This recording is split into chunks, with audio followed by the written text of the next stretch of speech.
અને અત્યારે અમારી સાથે અમારા સંવાદદાતા ઉદય જોડાઈ ગયા છે। ઉદય પાસે જઈશું। ઉદય, ભગવાન જગન્નાથજીની 148મી રથયાત્રા પોતાના રૂટ પર ધીમે ધીમે આગળ વધી રહી છે। પહેલા ત્યાં આગળ પહોંચ્યા હતા આપણા તમામ જે હાથી છે તે ત્યાં પહોંચ્યા હતા, ગજરાજની આગેવાની ત્યાં પહોંચી હતી। અત્યારે આ રથયાત્રા કેટલે પહોંચી છે, તમે ઉપસ્થિત છો ત્યાં આગળથી, કેવા દ્રશ્યો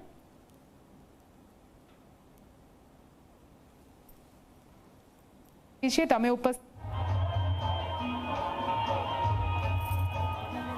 જરૂરથી નિધિ, જો વાત કરવામાં આવે તો ભગવાન જગન્નાથની 148મી રથયાત્રાની જે છે શરૂઆત થઈ ગઈ છે। રથો જે છે દરવાજાની બહાર આવી ચૂક્યા છે અને અત્યારે ટ્રક જે છે ગોઠવવાની શરૂઆત થઈ ગઈ છે। તમે જોઈ શકો છો દ્રશ્યોમાં કે ટ્રક જે છે એ એક બાદ એક હવે આગળ ધીમે ધીમે આગળ ચાલી રહ્યા છે। અને ટ્રકની અંદરની ખાસિયતની જો વાત કરવામાં આવે તો ટ્રકની અંદરથી પ્રસાદ જે છે પીરસવામાં આવતો હોય છે। ખાસ કરીને મગનો પ્રસાદ જે છે પીરસવામાં આવતો હોય છે। તમે જોઈ શકો છો કે અત્યારે આ મગનો પ્રસાદ લેવા માટે લોકો જે છે એ લાઈન લગાડીને ઊભા છે અને જે દરેક ટ્રક હોય છે એ દરેક ટ્રક ઉપર કંઈક ને કંઈક સંદેશો જે છે આપવામાં આવતો હોય છે। જે પ્રમાણે આ ટ્રકને તમે જોઈ શકો છો કે પાણી બચાવવાવાળો જે સંદેશ આપવામાં આવી રહ્યો છે। ત્યારબાદ જે એની પાછળનો ટ્રક છે તમે જોઈ શકો છો કે ભારતીય સેના જે છે એની ઝાંખી કરવામાં આવી રહી છે। ઓપરેશન સિંદૂર જે છે એની ઝાંખી કરવામાં આવી રહી છે। આખા ટ્રક ઉપર જે છે એ મહિલા અધિકારીઓ જે હોય છે, એરફોર્સ હોય છે કે પછી ભારતીય આર્મીના હોય છે, એમના ફોટા લગાડવામાં આવી રહ્યા છે। અને ટ્રકમાં જે લોકો સવાર છે એ તમામ લોકો ભારતીય સેનાનો ડ્રેસ જે છે પહેરેલો છે।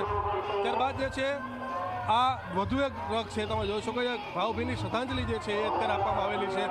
એક બાદ એક જે હોનારતો થયો હોય, પ્લેન ક્રેશની ઝાંખી જે છે એ અહીંયા દેખાડી રહી છે। તમે જોઈ શકો છો કે આખું આ મંડળ જે છે એના દ્વારા અત્યારે આ ટ્રકની અંદર ભાવભીની શ્રદ્ધાંજલિ જે છે આપવામાં આવી રહી છે। તો આ જ પ્રકારે અલગ અલગ જે છે એ સંદેશો આપવામાં આવતો હોય છે અને આ જ પ્રકારે દરેક ટ્રકની અંદર પ્રસાદ જે છે, ખાસ કરીને મગ, જાંબુ, કેરી અને ચોકલેટ જેવા પ્રસાદો જે છે એ આખા રૂટ ઉપર જે છે આ જ પ્રમાણે વહેંચવામાં આવતા હોય છે અને ભાવિ ભક્તો જે છે આ પ્રસાદ લેવા માટે પણ પડાપડી કરતા હોય છે।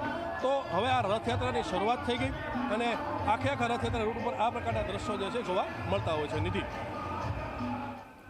બિલકુલથી ઉદય, આવ્યા આપની પાસે। આપ નજર રાખો કે આખરે રથયાત્રા કેટલે પહોંચે છે, ભક્તોમાં આખરે ઉત્સાહ જોવા મળી રહ્યો છે અને 101 જેટલા ટ્રક જે ભારતીય સંસ્કૃતિની ઝાંખી કરાવી રહ્યા છે ને લોકોમાં આકર્ષણનું કેન્દ્ર બની રહ્યા છે। એટલે તમે અંદાજો લગાવી શકો છો કે કેટલી લાંબી આ રથયાત્રા બની રહેશે। એટલે કે ગજરાજોના દર્શન થાય એ પછી પણ જ્યારે આતુરતાથી રાહ જોઈને બેઠેલા એ તમામ ભક્તો, તેમને રથના દર્શન કરવા માટે ઘણો લાંબો સમય જોવી પડે છે, પરંતુ તેમને કોઈ પ્રોબ્લેમ નથી, કોઈ મુસીબત નથી, તેઓ રાહ જોવા માટે તૈયાર છે। કેમ કે જ્યારે ભગવાનના દર્શનની રાહ જોવાના અંતે તેમને થાય છે ત્યારે તે તમામ દુઃખ, એ તમામ મુશ્કેલી ભૂલી જાય છે। બસ તેમને દેખાય છે તો ભગવાનના એ સ્વરૂપના દર્શન, જેનાથી તેઓ ધન્ય થવાના છે।